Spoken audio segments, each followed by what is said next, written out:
Hi there, my name is Moray, and welcome to Moray's Muse, which is an anti-AI generated history channel. Today we are discussing some of the other countries who hold some artifacts that have been discovered by unscrupulous sources. Whilst we have discussed the British Museum a lot on this channel, but not enough, we haven't discussed the other countries. Zahi Hawass is one of the most famous advocates for the return of artifacts, an Egyptologist who wants the Rosetta Stone back in Egypt. Zahi Hawass has done lots of great advocacy work. So to start this video, I wanted to talk about the 1970 UNESCO Convention.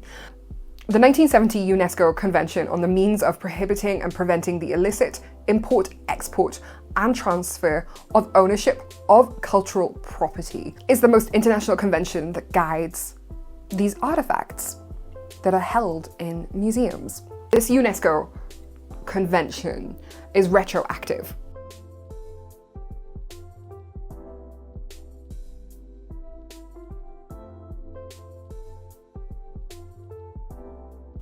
Whilst each individual country will have its own laws and its own dialogue in regards to holding these artifacts, this UNESCO convention is the governing body. However, do you want to know what the problem with this UNESCO convention that was created in 1970 was? Anything before this convention, so anything prior to 1970 being held in a museum, is not eligible. So anything post 1970 is protected under this convention. But if it's an artifact that was pre-1970, then you're out of luck. But that's just the governing convention. And it is a little premature, I would say. You know, it's not really that proactive, is it? But it is there. We have already talked about the Rosetta Stone. How have other museums justified the keeping and non-return of some of these gorgeous artifacts?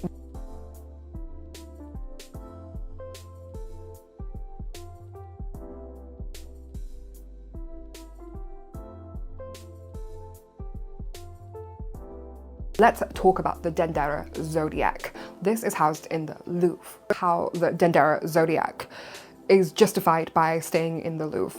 It was discovered in 1799, Vivant Denon, and it was controversially removed from the Temple of Dendera in 1822. The way it was removed was not in a very discreet way. Jack scissors and obviously gunpowder were involved. It was originally in the French National Library, but then it was moved to the Louvre in 1922. And Mr. Hawass is very obviously and quite rightfully disgusted about how the artifact was removed from Egypt.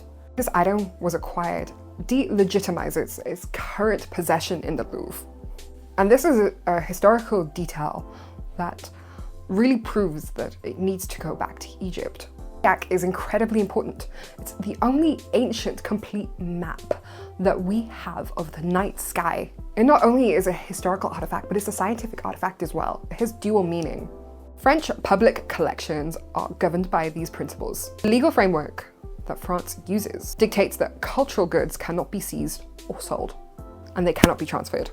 This principle is deeply embedded in the French Heritage Code, and historically the principle of inalienability has served as a primary legal basis for France to deny the return of these artifacts. Unlike the British Museum Act, which is an act of parliament, derogations to these laws are possible to be passed by the French government for each specific case, where an act of parliament in the UK, you can't move it. Case by case legislative process in France. Everybody knows that the Louvre's collection was significantly expanded under Napoleon. Europe, Egypt, and Syria were victims of this. And yeah, many of these works were brought back to their countries and their homes, but a lot of them stayed. And the Louvre has faced a lot of confrontations with the Egyptian government, but it still hasn't returned them. The Dendera Zodiac was quite a unique case because the way it was acquired in an ugly way, you know, it was just like taking a knife and being like, I'm gonna steal you. You know, they didn't wait to remove it properly, they just used gunpowder. is stealing. Emmanuel Macron, who made a 2017 speech in Ouagadougou, publicly called for the permanent return of African artifacts to its home. And this is what led to the Savoy report. It addressed heritage grabs and the surrounding ethical issues with African artifacts. The Savoy report, the French government did pass a law in December 2020, 26 objects due to Benin and to Senegal. This legislation was exceptional to them.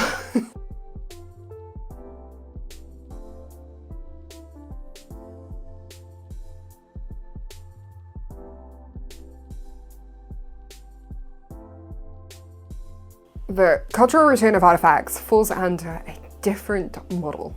Each state will dictate the laws to returning artifacts. 16 Act on the Protection of Cultural Property. And this has represented a comprehensive reform of German law, primarily focusing on preventing illicit import and export of cultural goods after its enactment.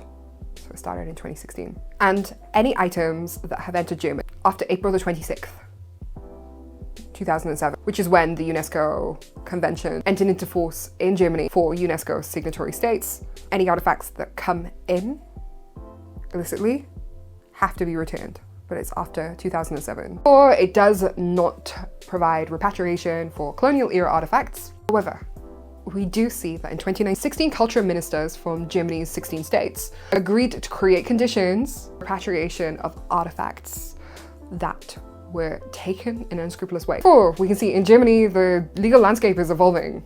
The Neues Museum, who holds the Nefertiti busts, has a different opinion. They cite an official protocol that was signed with the German excavators and the French-led Egyptian Antiquities scheme. So the German officials acknowledge there are different perspectives on who gets to keep this bust. And that's what Berlin is a state, and the German law says that states are allowed to govern, right? States, though, were a little bit more proactive, and actually the German government has given a lot of money to identify the problematic artifacts. You know, the Benin Bronzes have returned to Nigeria. Another thing that the German government do is they transfer the ownership. So they call them loans. It's a soft law approach rather than something like the British Museum.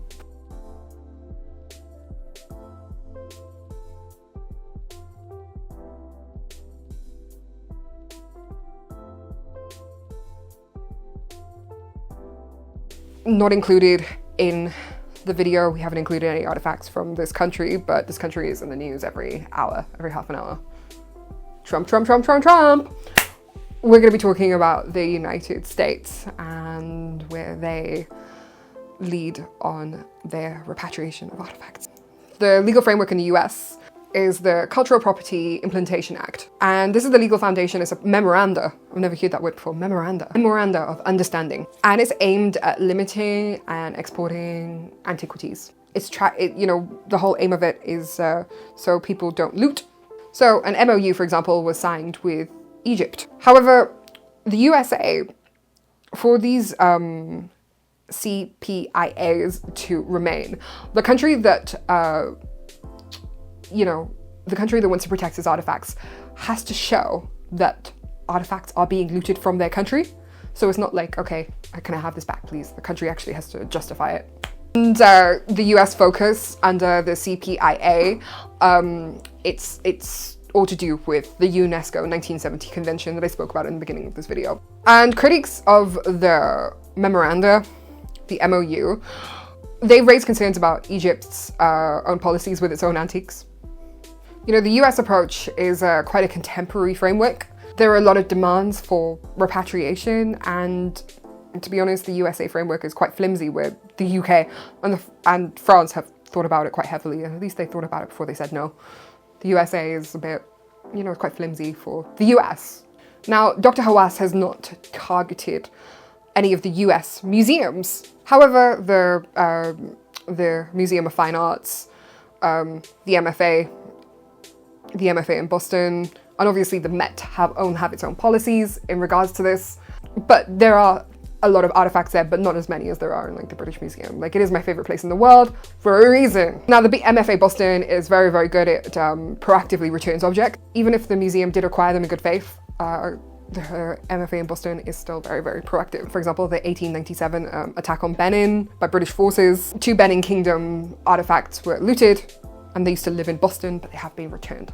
They are the museum that does seem the strictest in regards to returning artifacts. The Metropolitan Museum of Art also is quite proactive at returning artifacts. And the Met welcomes and seriously considers new information in regards to their artifacts. There are also guidelines. The Association of Art Museum Directors recognizes the significance of the 1970 UNESCO Convention. And the Met has a huge history of restitution, so. Also, we have to note as well that the US is impacted by the genocide of the Native Americans. The Native American Great Protection and Repatriation Act is a huge factor in museums returning items.